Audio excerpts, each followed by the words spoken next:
Good evening friends, दिशा classes YouTube channel में आप लोग का स्वागत है। आज हम पढ़ाएंगे स्ट्रक्चर, नंबर्स का स्ट्रक्चर बताएंगे कि नंबर्स को कैसे हम डिवाइड करते हैं।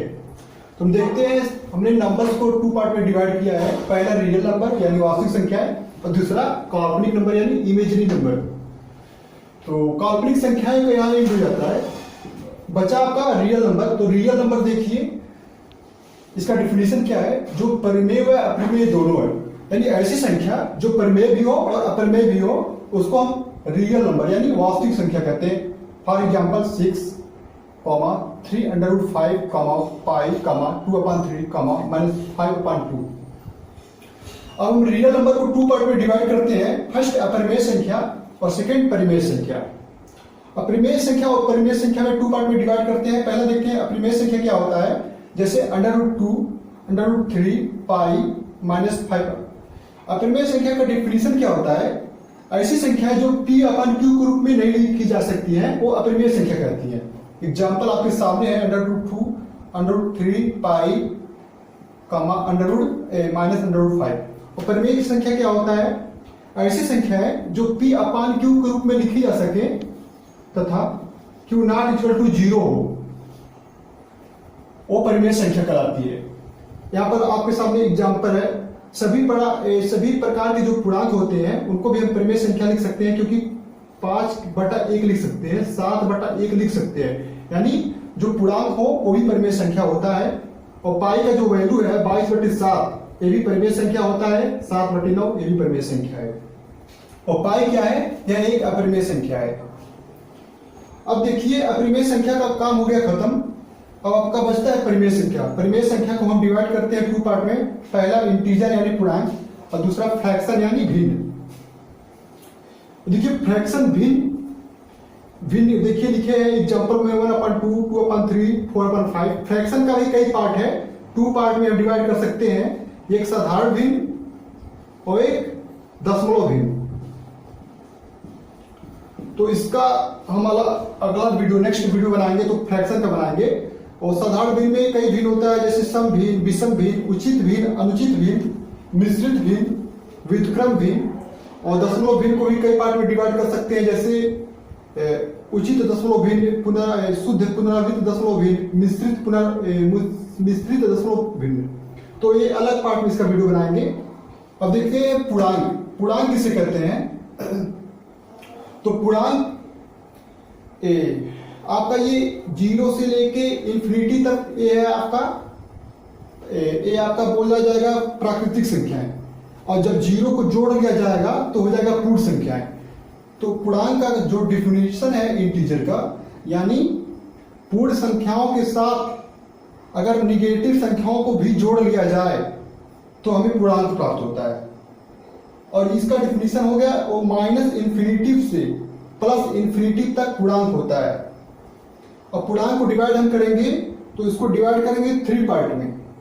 पहला ऋणात्मक पूर्णांक, दूसरा शून्य पूर्णांक, तीसरा धनात्मक पूर्णांक। ऋणात्मक पूर्णांक क्या होता है, जो निगेटिव नंबर है, यानी -1, -2, -3, ये निगेटिव है, ये ऋणात्मक पूर्णांक है। अब हम ऋणात्मक पूर्णांक को अगर डिवाइड करें तो इसमें भी 2 पार्ट है। पहला ये क्या है, ऋणात्मक है, लेकिन एक क्या है, विषम है। तो इसको हम कह सकते हैं -1, -3 को विषम ऋणात्मक पूर्णांक, विषम ऋणात्मक पूर्णांक कह सकते हैं। और -2, -4 को क्या कह सकते हैं, इसको कह सकते हैं सम ऋणात्मक पूर्णांक। -2 और -4 को कह सकते हैं। और 0 जो होता है, ये ना सम है ना विषम है, ये एक उदासीन पूर्णांक है। इसको हम उदासीन पूर्णांक कह सकते हैं 0 को। और देखिए धनात्मक पूर्णांक, तो गिनती की जो भी संख्याएं हैं 1 से जो स्टार्ट हो रही है, ये धनात्मक पूर्णांक है और ये अनंत तक जाती है। कोई भी धनात्मक संख्या आपस में बड़ी नहीं होती है, क्योंकि उससे भी बड़ी एक संख्या प्राप्त होती है। एक जोड़ देंगे तो उससे भी बड़ी एक प्राकृतिक संख्या में प्राप्त हो जाएगी, एक धनात्मक संख्या में प्राप्त हो जाएगी। अब इन दोनों का काम होता है खत्म। अब बचता है आपका धनात्मक पूर्णांक संख्या।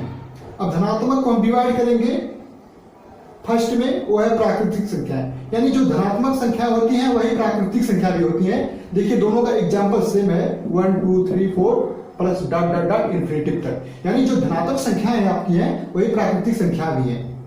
अब प्राकृतिक संख्या को हम डिवाइड करेंगे तो आपको सामने देखिए 5 भाग है, एक अभाज्य संख्या, एक सम अभाज्य संख्या, दूसरा भाज्य, फिर सम, फिर विषम, यानी 1 2 3 4 5 पार्ट में हमने डिवाइड किया प्राकृतिक संख्याओं को।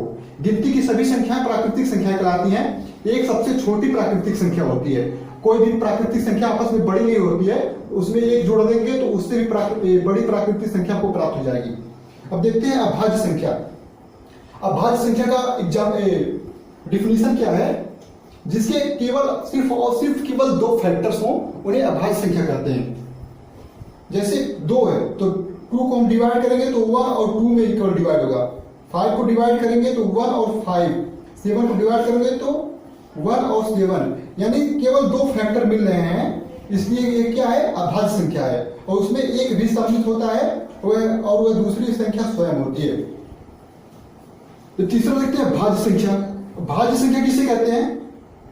और ये देखिए 2 जो है ये सबसे छोटी अभाज्य संख्या है और 2 को ही हम बोलते हैं सम अभाज्य संख्या, यानी सबसे छोटी जो सम अभाज्य संख्या है वो 2 है। भाज्य संख्या किसे कहते हैं? तो भाज्य संख्या ऐसी संख्याएं जिनके फैक्टर 2 से अधिक हो उन्हें भाज्य संख्या कहते हैं। जैसे 4 को डिवाइड करेंगे, इसके फैक्टर लेंगे तो 1 हो जाएगा, 1 से 4 कटता है, 1 4 4, 2 से कटता है और 4 से स्वयं कटता है। यहाँ पर 6 है तो 6 का भी लेंगे तो 1 से कटेगा, 2 से कटेगा, 3 से कटेगा, यानी जिसके 2 से ज्यादा फैक्टर हैं उसको भाज्य संख्या कहते हैं। एग्जाम्पल में 6 8 etc। 6 अभाज्य संख्या किसे कहते हैं? 6 अभाज्य संख्या उसे कहते हैं जिसका में से एक हो, संख्याओं का ऐसा जोड़ा जिसका में से एक हो। 2 और 5 का हम जब में से लिखें तो में से आपका 1 आएगा, 3 और 5 का में से लेंगे तो में से आपका आएगा 1 आएगा, यानी यह CF जिसका 1 हो उसको सह अभाज्य संख्या कहते हैं। सम संख्या किसे कहते हैं? जिसके इकाई का सम संख्या इसको कहते हैं जो 2 से डिवाइड हो जाए, यानी लिखा है आपका 468 लिखा है, बोलेंगे सम संख्या की विषम संख्या है, इसको हम 2 से डिवाइड करेंगे। अगर 2 से डिवाइड हो जा रहा है पूरी तरह से तो सम संख्या है, और अगर डिवाइड नहीं हो रहा है तो विषम संख्या है। तो ये जो 2 है ना, ये सबसे छोटी सम संख्या है। और विषम संख्या किसे कहते हैं? ऐसी संख्या जिसमें 2 से भाग देने पर वह पूरी तरह से डिवाइड ना हो उसको विषम संख्या कहते हैं। एग्जाम्पल में दिया है 1 3 5। अब 5 को हम 2 से डिवाइड करेंगे तो 2.5 आएगा। डिवाइड तो होगा लेकिन पूर्णांक के रूप में नहीं आएगा, पूरी तरह से नहीं डिवाइड है, यहाँ पॉइंट में आ रहा है, इसलिए क्या है? विषम प्राकृतिक संख्या बोल सकते हैं इसको। तो ये आपका स्ट्रक्चर ऑफ नंबर्स हो गया। अगर आप लोग इसको नोट कर लीजिए बढ़िया से, और इससे एक बार लिख करके देख करके पढ़ने में बहुत ही आसानी होती है, सब चीजें स्पष्ट हो जाती हैं।